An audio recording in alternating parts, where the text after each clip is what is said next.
जय भीम जय भारत। आपके साथ सस्यराज बिहार के जो कि रविदास भवन है जो भगवा में मीटिंग हुआ है। आज भीम आर्मी के जो नए जिलाध्यक्ष बने हुए हैं वो मीटिंग किस पर्पज रखते हैं, आइए हम जानना चाहते हैं आपका उद्देश्य क्या है मीटिंग रखने का। जी, मीटिंग का उद्देश्य यही था, हम लोग का मीटिंग रखने का उद्देश्य यही रहा है कि संगठन मजबूत करने को लेकर के हम लोग मीटिंग रखे थे और जिला को कैसे चलाना है इस पर्पज से मीटिंग रखा गया है। क्या इससे पहले जिला नहीं चल रहा था या पहला बार जिला का? जिला इससे पहले चल रहा था लेकिन धीमी गति से चल रहा था और तेज गति करने को लेकर के इस बार मीटिंग रखा गया। अच्छा, आपका उद्देश्य मेरा ये है कि सभी लोग अपने अपने प्रखंड में अच्छी तरह से काम करें और जहाँ भी घटना दुर्घटना हो रहा है सब अपने भीम आर्मी सभी टीमों को सूचित कर करके और सभी टीम को लेकर के वहाँ पहुँचने का काम करें, न्याय दिलाने का काम करें। आपका क्या करने का क्या है, किस काम करें, शिक्षा और रोजगार किस पे आप काम करें? सबसे पहले इसमें क्या शिक्षा और रोजगार है या मात्र जो अभी चल रहा है ब्लड क्या इसमें कौन सा? भीम आर्मी तो पहली बार किसी से बात जवाब नहीं करती है।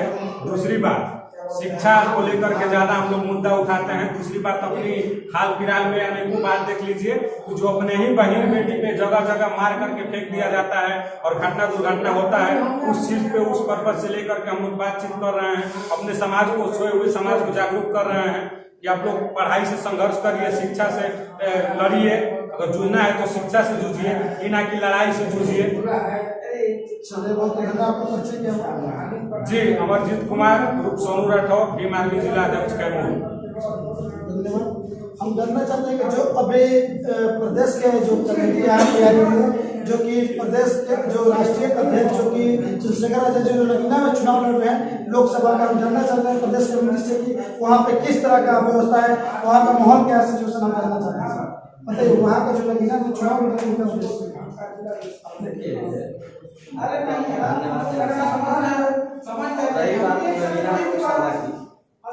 तो चाहे बिहार में आप आरजेडी की बात करें या यूपी में सपा की बात करें, ये बैकवर्ड समाज बहुजन समाज की पार्टी कही जाती है, लेकिन जहाँ हक और अधिकार की बात आती है तो ये लोग मुकर जाते हैं।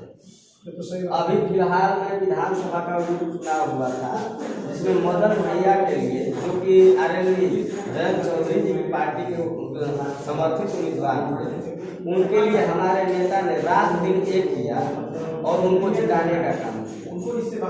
अखिलेश यादव जी के साथ और जयंत चौधरी जी के साथ जा करके रैली किए और अपने समाज का जितना 80% तक वोट दिलाने का काम किया, उनको जिताया। लेकिन दिक्कत जानते हैं कहाँ है?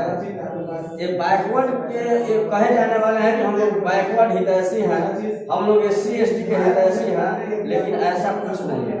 अभी देखिए बिहार में क्या होगा, अगर सुन लीजिए मैं कहना क्या चाह रहा हूँ, कोई भी आज तक अगर हमारे बिहार में या उत्तर प्रदेश में आज कोई नेता क्यों नहीं पनप पा रहा है हमारे समाज?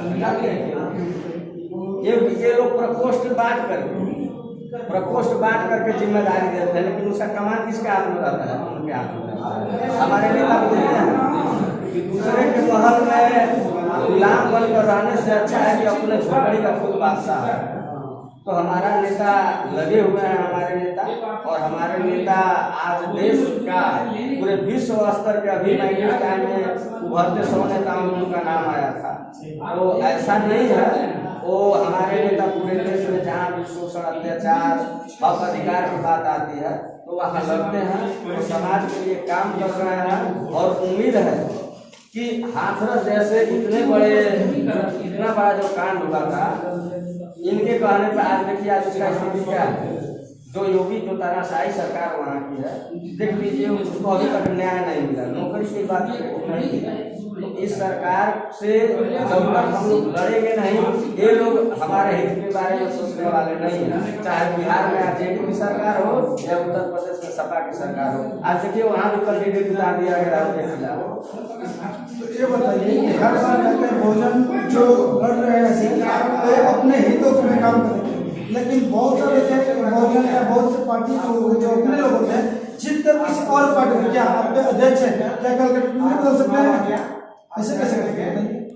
मतलब कि जीत करके दूसरे पार्टी हाँ, दल में भागना। हाँ, पार्टी तो वो भागता कौन है? सुनिए, वो भागता कौन है? जैसे मेरा घर है खुद का, तो हम जिसको चाहे निकाल सकते हैं, ठीक? और अगर हम किसी के घर में हैं तो कोई हमको निकाल के कभी नहीं फेंक सकता। अपने घर वाले भी दूसरे घर में ले जाते हैं ना। नहीं, जब अपना घर खुद हो तो वहाँ जाने के तो कुछ स्वार्थ के लिए या मजबूरी पर जा सकते हैं, लेकिन आप कितनाहू दिल्ली विदेश रह लीजिए, लेकिन जब आप अन्य समय में पहुंचेगा तो अपने घर में ही आकर के सकते हैं। उनका खुद का घर है, वो कहीं आने वाले क्योंकि आजाद समाज पार्टी और बीमारी में उनका घर है, खुद का बनाया हुआ खून पसीनों की शिक्षा पार्टी, वो कहीं जाने वाला है। मेरा वैसे नाम है मुकेश कुमार, जिला अध्यक्ष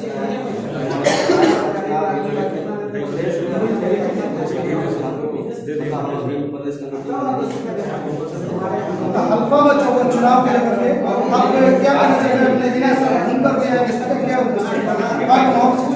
पहले आपके बीच को धन्यवाद कि आपने इसका भी समझा और सवाल ये है कि नगीना में हम लोग जीत रहे हैं और 1 लाख प्लस वोट से हम लोग जीतेंगे, क्योंकि भाई ने इतना अच्छा काम किया है कि वो भारत के हर युवा वर्ग के जितने भी सोशल मीडिया से जुड़े हुए हैं, जितने भी लोग हैं, वो सभी लोग जानता है कि चंद्रशेखर आजाद क्या जो भारत में जो है जो 1900 में आया नाम, और ये जो माहौल है वो पूरे युवाओं का जोश जुनून है हमारे चंद्रशेखर भाई, और उन्हें जीत से कोई रोक नहीं सकता है। 1 लाख प्लस वोटों से वो नगीना में जीत रहे हैं, ये पूरी तरह से लीक बांध लीजिए आप लोग जितने को दे सकते हैं, जितने के बाद में क्या लोगों के साथ रहेंगे या अपने फायदे के लिए आपको दे सकते हैं? नहीं, देखिए हम लोगों के साथ क्यों रहेंगे, हमारा खुद का अपना पार्टी है, मेरा अपना खुद का आजाद समाज पार्टी है। चंद्रशेखर भाई हमारे जो है पहले संगठन के साथ जुड़े थे और संगठन के साथ भीम आर्मी आजाद समाज पार्टी जो है भीम आर्मी के संगठन के बाद बनी, और ये पार्टी जब अपनी बन गई, जब अपना घर बना लिए, तो अब हमें घर से कौन निकाल सकता है?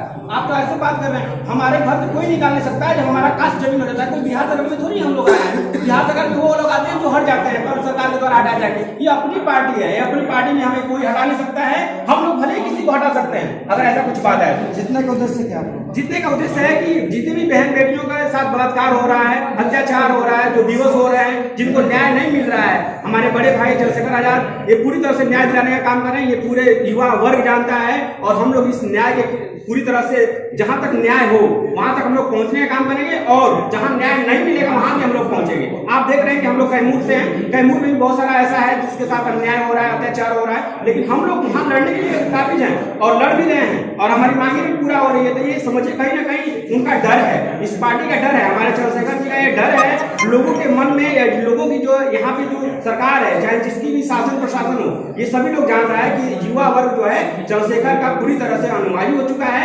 चंद्रशेखर का पूरी तरह से हितैषी हो चुके हैं लोग।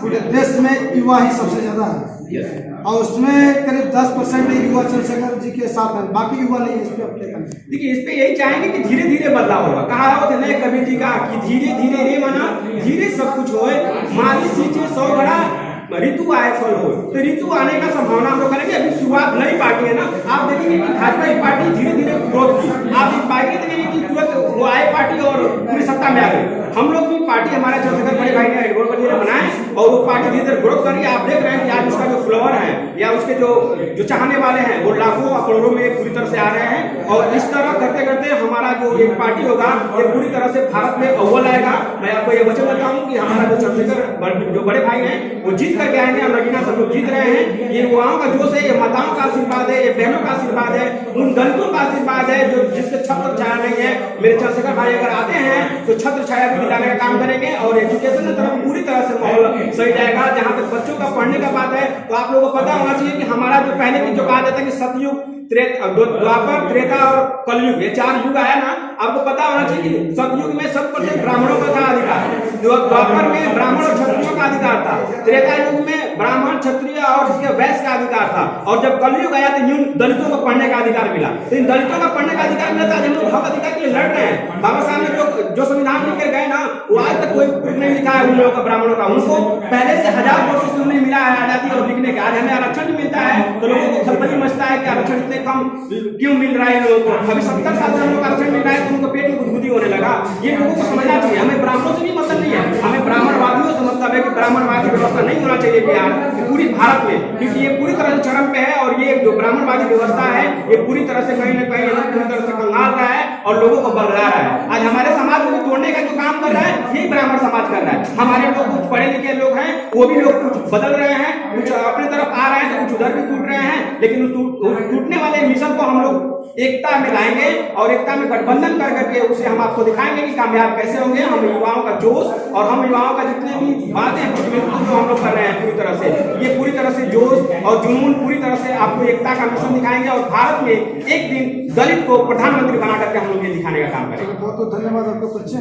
मेरा नाम इंजीनियर रामू भारती, मैं पूर्व जिला प्रवक्ता था भीम आर्मी का कैमूर से। मैं वो चलता है भीम आर्मी आजाद समाज पार्टी, ये कैसी पार्टी है, क्या इसका आपको ये मीडिया को धन्यवाद। और मैं बता देना चाहता हूँ कि आजाद समाज पार्टी और भीम आर्मी ये बिहार और पूरे भारत में इसका बहुत ज्यादा प्रभाव पड़ गया है।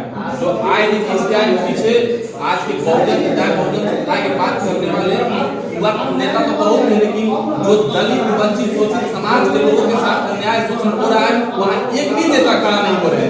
और मैं जहाँ तक मानता हूँ कि जो भारत के सबसे युवा नेता बोले जाते हैं जैसे चंद्रशेखर राम, इनके नाम सुनते ही लोग डर जाते हैं, जो आज के दिन आए हुए कहीं भी एक दलित के साथ सोचना होता है, एक ट्वीट नहीं करते हैं। सत्ता में बैठे लोग हुए और आज तक एक राष्ट्रपति तक आवाज ट्वीट नहीं होता है। जो ये नेता जो उठे हुए हैं समाज के लेकर, इनकी जो जागरूकता फैली हुई है, तो हर जब प्रदेश में हर जिले में इनके पॉपुलैरिटी बढ़ी हुई है, तमाम इनसे जुड़े जा रहे हैं। आज के लगता है कि आने वाले भविष्य के दिन में एक ही पीएम बन के रहेंगे। हमारे जहाँ तक विचार है, मैं सबका तो नहीं बता सकता, लेकिन हमारी जो सोच है, जो एक नेता है जो जनता के लिए हमेशा तत्परता के साथ खड़े रहते हैं। तो आप लोग का उद्देश्य है कि यानी कि भारत में सर्वस्व आप लोग राज करना, सर्वेसर्वा नहीं, जो समाज के प्रति एक समाज में दिया जा रहा है, जो हमारे आवाज नहीं संसद में निकले रहे, जो नेता बन के गए हैं वो हमारी आवाज तक नहीं निकाल रहे हैं। तो हमें जहां तक लगता है कि जब हमारे नेता हमारे चंद्रशेखर भाई जाएंगे सदन में तो हमारी आवाज बनकर वहां उभरेंगे। इसी के साथ में नगीना के साथ साथ तमाम हर जगह जब लोकसभा चुनाव आएगा वहां अपनी कैंडिडेट उतारेंगे, तमाम बातें आएगी, जनता के बीच जाएंगे। इस तरह के सोच हमारी है कि हर घर से एक नेता निकले। बहुजनों और दलितों को आवाज उठाने वाले एक वही है, हाँ। जो कि पूरे भारत में आजाद समाज पार्टी और भीम आर्मी आवाज उठा रही है, और कोई पार्टी है नहीं। एकदम अपनी सत्ता के आड़ में आप देख लीजिए नजर उठाकर, हमारे सुरक्षित लोकसभा संसद क्षेत्र नहीं निकलता है। हमारी बहन मायावती है, एक दलित की अगर हो जाए तो एक ट्वीट तक नहीं होता है। हमारे आदिवासी समाज के राष्ट्रपति महिला है, जो एक ट्वीट तक नहीं होता है। यही तमाम बातें हैं जो नहीं निकलता है कि ताकि हमारी वहाँ आवाज कोई जाकर अधिकारी प्रशासन सुन सके। इस चीज को लेकर मैं उस भाई के साथ में बहुत विचार मुझे अच्छा लगा, मैं इसके साथ खड़े। मेरा रामकृष्ण कन्हैया पासवान, पूर्व में आजाद समाज पार्टी का कैमूर का प्रभारी रहा। बहुत बहुत धन्यवाद आपका।